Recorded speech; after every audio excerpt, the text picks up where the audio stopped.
अतीक अहमद के बेटे असद के जनाजे के 12 घंटे के अंदर अतीक अहमद और भाई अशरफ को गोली मार दी गई और यह खबर स्तब्ध करने वाली है, रोंगटे खड़े करने वाली है, हैरान करने वाली है, धड़कन बढ़ा देने वाली है।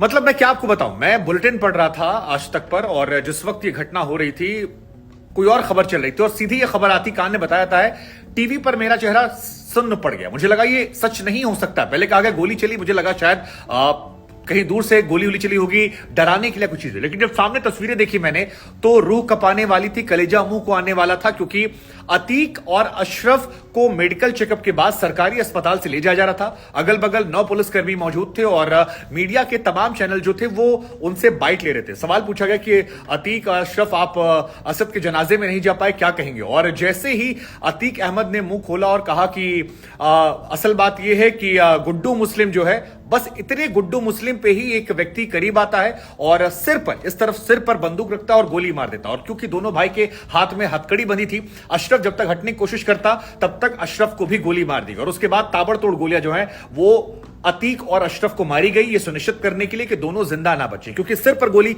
अतीक के मारी गई तो मेडिकल करवाने के तुरंत बाद दोनों की ऑन द स्पॉट मौत हो जाती है। 50 मीडिया कैमरे के सामने यह मौत हो जाती है और यह खबर ऐसी जो धड़कन बढ़ाने वाली है, रूह कपाने वाली है, इंसान को डराने वाली है, बहुत बहुत खतरनाक। इस खबर के वक्त मैं वहां आज तक पर एंकरिंग कर रहा था और मैंने अपने सहयोगी से जब ये तस्वीरें देखी तो मैं स्तब्ध रह गया, क्योंकि मीडिया कैमरों के सामने गोली मार देना, मीडिया कर्मियों के कैमरे गिर जाना, उनका घबरा जाना, उनका हटना, कैमरों का टूट जाना, एक हवलदार के हाथ में गोली लगी है कहा जा रहा है, यह सब कुछ स्तब्ध करने वाला था। बड़ी बात यह है कि जिन लोगों ने गोली मारी वो 3 लड़के हैं और तीनों गले में आई कार्ड लगाकर आए थे। संभवतः ऐसा लग रहा था कि शायद मीडिया कर्मी बनकर वो यहां पहुंचे थे और अतीक और अशरफ के बारे में वो जानते थे।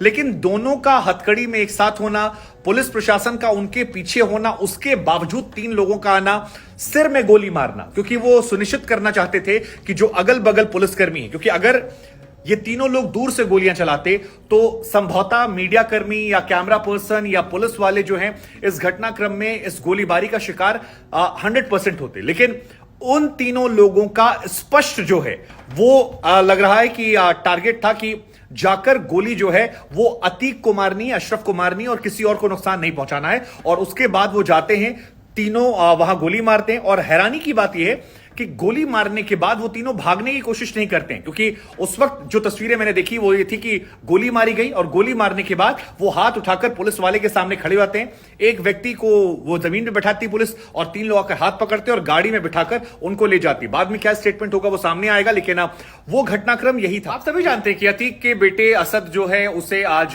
सुपुर्दे खाक किया गया। उसे पुलिस प्रशासन ने मिलने नहीं दिया। आखिरी बार बेटे की शक्ल जो है वो भी अतीक और अशरफ नहीं देख पाए। हालांकि इसके पीछे कानूनी पहलू था, क्योंकि कोर्ट से इजाजत चाहिए होती थी। लेकिन खबर यह आई कि कोर्ट में उनके तरफ से लोग जाने वाले थे 10 बजे, लेकिन उससे पहले ही पुलिस प्रशासन ने उसको दफना दिया। वो जनाजा जो था नाना और जो परिवार के लोग आए थे उनके साथ खत्म कर दिया। उसकी मां शाइस्ता जो है वो भी नहीं आ पाई। उसके बाद खबर यह भी आई कि अतीक बार बार सवाल पूछ रहा था पुलिस से, थोड़ा नाराज था, झल्लाया हुआ भी था कि बेटे से मिलने नहीं दिया गया।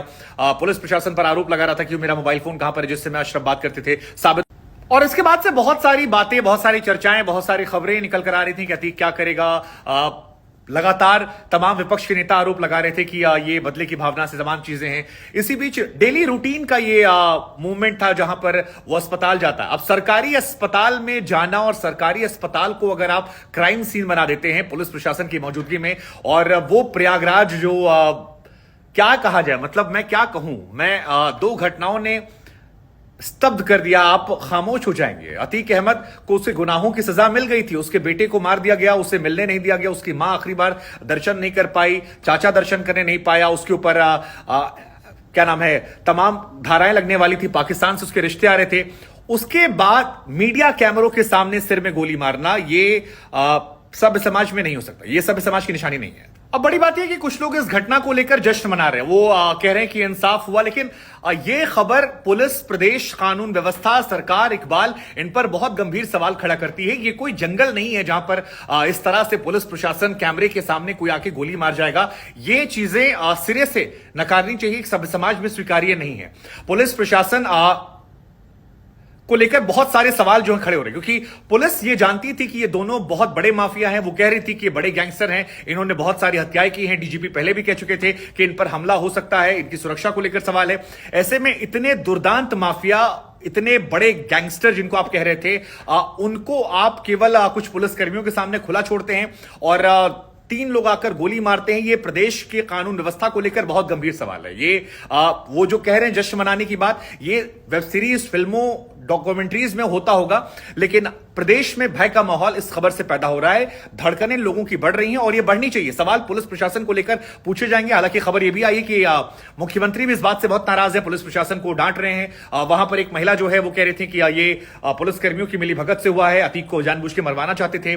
पुलिस प्रशासन, कुछ रिपोर्टर्स कह रहे हैं कि अतीक के बहुत सारे दुश्मन जो हैं वो प्रयागराज में थे। मुझे नहीं पता सच्चाई क्या है, ना मैं पुलिस प्रशासन हूं, ना मैं सच जानता हूं, लेकिन मुझे ये पता है कि ये जो घटना हुई है ये रूह कपाने वाली है। और कोर्ट के ऑर्डर के बाद अगर किसी आदमी को आप ले जा रहे हैं और वहां उसे पुलिस के सामने गोली मारी जा रही है, तो यह बहुत दुर्भाग्यपूर्ण भी है। इस घटना के बाद एक हाई लेवल मीटिंग जो है वो बुला ली गई है। पुलिस प्रशासन से अधिकारियों से योगी आदित्यनाथ मुलाकात कर रहे हैं।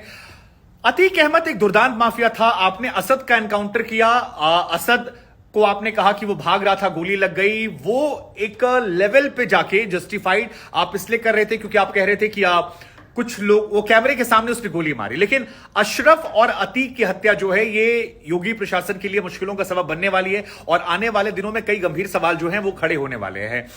इस घटना ने एक्चुअली में डरा दिया। ये बहुत बहुत बहुत अनफॉर्चुनेट घटना है, क्योंकि पुलिस की मौजूदगी में कोई गोली कैसे मार सकता। और आप आगे वक्त बढ़ने के साथ देखेंगे कि इस घटना को लेकर कोर्ट कचहरी में परेशानियां बढ़ेंगी, इस घटना को लेकर सदन विधानसभा में होगा। लेकिन ये घटना जो है, इस बारे में जो इंटरनल जानकारियां निकल कर आई हैं वो ये कि 3 लोग थे, उन्होंने मीडिया के कार्ड जो है वो पहन रखे थे।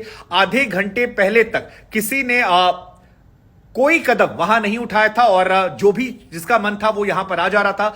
आधे घंटे आखिरी में जब पुलिस की वैन पहुंची कुछ गाड़ियां मेडिकल करवाने के बाद, तब इजाजत दी गई है और उसके बाद लोगों को आना जाना बैन कर दिया गया था। लेकिन मेरे सहयोगी जो समर्थ वहां पर थे वो कह रहे थे कि उस बीच पुलिस प्रशासन के लोग जो हैं उनमें अगर कोई व्यक्ति आ गया होगा पहले से तो उसका आना नजदीक आसान था। और क्योंकि अतीक और अशरफ जो है उनके सबसे नजदीक मीडिया था, तो मीडिया बनकर मारना बहुत आसान था और वही इस घटनाक्रम में देखने को मिला। बहुत बहुत सबसे हैरान करने वाली बात यह कि जिस वक्त यह घटना घटित हुई उस वक्त पुलिस प्रशासन के तमाम आला अधिकारी वहां मौजूद थे, केवल दरोगा सिपाही नहीं थे। हालांकि यहां पर मूवमेंट के दौरान प्रयागराज पुलिस थी। प्रयागराज पुलिस जो है वही एक जगह से दूसरी जगह पर अतीक अहमद को ले जा रही थी। अतीक के साथ उसका भाई को मौजूद था और पुलिस ये जानती थी कि ये दोनों को लेकर मामला जो है वो बहुत सेंसिटिव है। और ऐसे में 3 आदमियों का आना, गोली मारना, चले जाना, केवल अतीक के सिर में गोली मारना, वो अब परेशान करेगा पुलिस को। और ये जंगलों में होता है, ये इंसानों के बीच में नहीं होता है और ये सरकार कहीं से भी जस्टिफाई नहीं कर सकती इसे। सरकार, पुलिस प्रशासन कोई भी जस्टिफाई नहीं कर सकता है। ये पुलिस की उतनी बड़ी ही ये उससे बड़ी नाकामी है जो उमेश पाल के साथ हुआ था। उमेश पाल के साथ जो हुआ, उस वक्त वहां पर कैमरे नहीं थे, उस वक्त पुलिस प्रशासन को अंदेशा नहीं था। वो एक घटनाक्रम को अंजाम दिया गया, अशरफ का एनकाउंटर हुआ। लेकिन ये घटनाक्रम जो है इसमें पुलिस प्रशासन, मीडिया सभी ट्रैक कर रहे हैं। और क्या सुरक्षा व्यवस्था इतनी कमजोर थी कि वहां पर यह मार देना।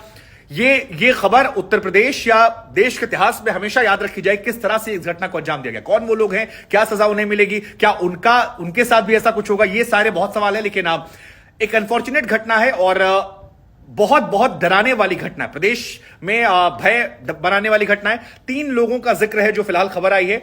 क्या ही कहा जाए, मेरे पास शब्द नहीं। आप क्या सोचते हैं इस घटना पर? कमेंट जरूर कीजिएगा।